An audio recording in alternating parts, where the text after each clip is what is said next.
MiniWarGaming fans. Fireman Tim here for MiniWarGaming.com. Here today to talk to you about speed painting. Oh man, speed painting. That sounds so intimidating. I'm a slow painter. You can speed paint too. I can prove it. I did it. I wanted to start my second Warhammer Fantasy Army, and I've always loved the Mummy movies, so I chose Tomb Kings. Yeah, the Tomb King Battalion. What a great way to start. In fact, so great, I started with two of them. I had 50 skeleton warriors, 16 archers, 10 heavy infantry, 6 light archers, and I had 6 chariots. What a great deal. 2 of these. Great way to start your army. But you know what, that looks like a lot of miniatures. That's like over 100 plus horses and stuff like that. You crazy? How can you possibly get that army done even in a year? You can do it.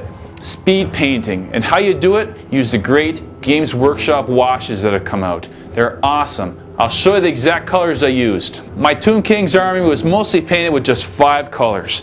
5 simple colors. I started with spray painting the whole army skull white, and then used the first simple, awesome color. And this is it right here. Devlin Mud Wash. I tell you, I use this stuff on everything from Imperial Guard to my Bretonians to my Space Marines. I even use it especially on my Tomb Kings army because it gets in all the crevices and just brings the whole miniature to life. It's like you dry brushed 100 times, you don't have to. You just have to use Devlin mud. Go over it with bleach bone. And all the skeletons, all the skulls, all the bones with the Devlin mud in the creases and the crevices, the bleach bone on the highlights. Oh man, brings those skeletons just to life.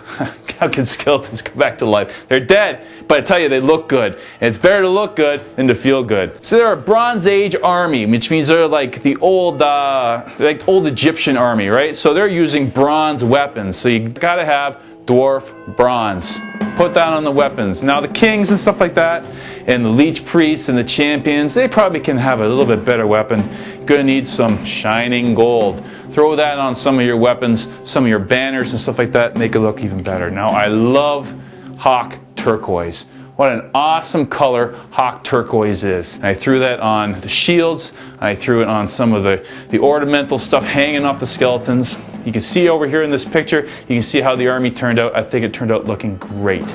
And it was easy to do. How long did it take me to do this? 14 days to paint all this, assembly included. 14 days. And the secret, again kids, Devlin Mud Wash. I even pronounced it right. Devlin Mud Wash. Buy this stuff by the truckload. It turns regular, ordinary miniatures alive. It makes them look beautiful. You don't even have to be a good painter. You don't even have to be neat. This stuff covers up your mistakes. It makes your miniatures look fantastic. It's like miracle paint in a can. And you can speed paint armies just like me. 14 days to do 1,500 points. Like over 100 skeletons. Easy, simple to do. You can speed paint too. And MiniWarGaming.com's got all your needs, all your paint. You can buy it all here. Here's an example of how fast the speed painting technique goes using the simple colors I showed you. That's my Tomb King riding a chariot. You can see the skeleton horse, so you can see how good that Devlin Mud Wash and bleach bone combination works over top of a simple skull white primer. You can even throw that Devlin mud over the gold and it goes into all the recesses and brings the shining gold just to life. And it's just as simple as that, eh? Look at the Hawk Turquoise. Great combination for Tomb Kings.